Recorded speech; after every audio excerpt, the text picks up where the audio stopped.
श्री शिवाय नमस्तुभ्यम।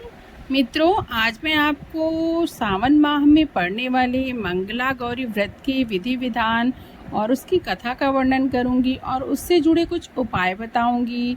तो चलिए शुरू करते हैं। भोलेनाथ के प्रिय माह सावन की शुरुआत तो प्रारंभ हो गई है। यह माह प्रेम और पवित्रता का प्रतीक है, जो महादेव की पूजा अर्चना को समर्पित होता है। इस माह में आने वाले सभी सोमवार को शंकर जी की पूजा करने का विशेष विधान होता है।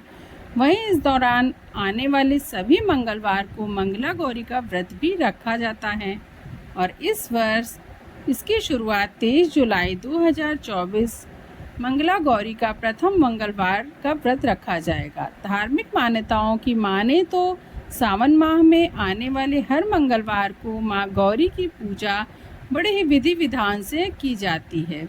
ये व्रत सुहागिन महिलाओं के लिए बेहद खास होता है। वहीं कुंवारी कन्याएं भी इस व्रत को बड़े विधि विधान से करती हैं। इस दिन सुहागिन महिलाएं अखंड सौभाग्य, पति की लंबी उम्र और सुखी वैवाहिक जीवन के लिए व्रत रखती हैं। इस दौरान योग्य जीवन साथी की कामना करते हुए कुंवारी कन्याएं भी इस व्रत को रखती हैं। ऐसे में कुछ खास उपाय करने से वैवाहिक जीवन में सुख समृद्धि आती है। तो चलिए मैं आपको इन उपायों के बारे में बता देती हूँ। मंगला गौरी व्रत करने के लिए कुछ खास उपाय हैं, जिनमें प्रमुख हैं। यदि किसी व्यक्ति के विवाह में समस्याएं आ रही हैं, बार बार रिश्ता देखने पर भी तय नहीं हो पा रहा है, तो वह मंगला गौरी व्रत के शुभ दिन पर एक मिट्टी का खाली पात्र बहते हुए जल में प्रवाहित करे। ऐसा माना जाता है कि ऐसा करने से शीघ्र ही विवाह के योग बन जाती हैं। और धार्मिक मान्यताओं के अनुसार मंगला गौरी व्रत की पूजा के बाद गरीब व जरूरतमंदों को लाल मसूर की दाल का दान अवश्य करना चाहिए। इस दिन वैसे भी दान पुण्य का विशेष महत्व होता है, तो यदि आप दान पुण्य करते हैं तो आपके सांसारिक जीवन में सुखमय जीवन बीतता है। इस दौरान लाल रंग के वस्त्र भी दान कर सकते हैं और माना जाता है इससे कुंडली में आपके मंगल ग्रह का जो भी दोष होगा वह समाप्त होगा और मंगल ग्रह को मजबूती मिलेगी। मंगला गौरी व्रत सुहागिन महिलाओं के लिए बहुत ही खास होता है।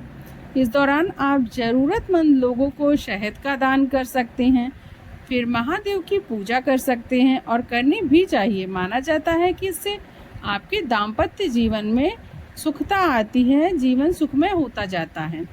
मंगला गौरी व्रत की पूजा के दौरान ओम गौरी शंकराय नमः मंत्र का 21 बार जाप करना चाहिए और माना जाता है कि ऐसा करने से कुंडली में मंगल दोष भी समाप्त हो जाता है।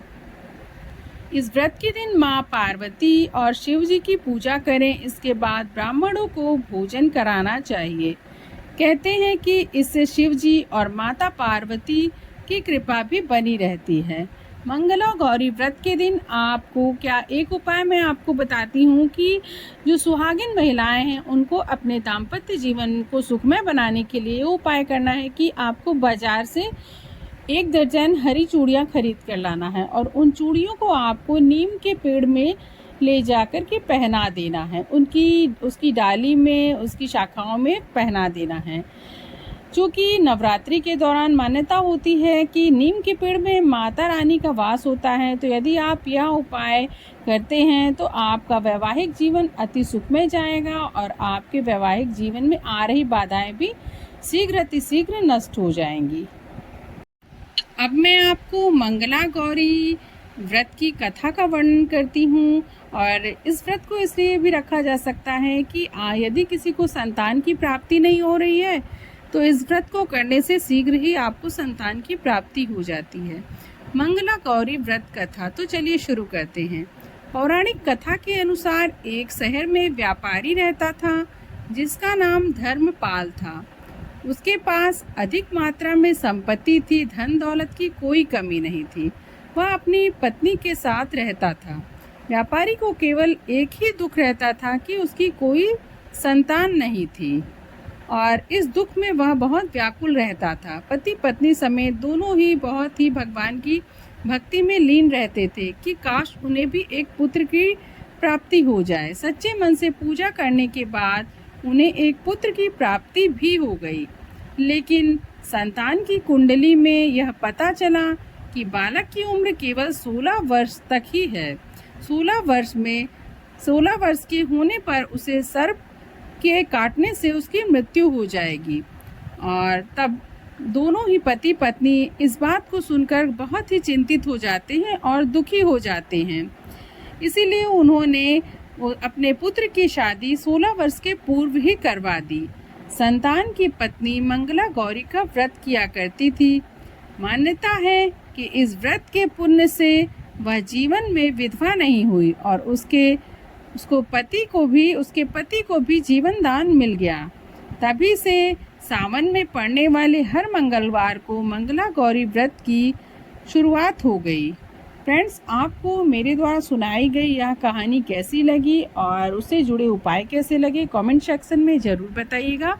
ऐसे ही मेरे चैनल के साथ जुड़िए और मेरे चैनल को लाइक, शेयर और सब्सक्राइब करना ना भूलिए। धन्यवाद।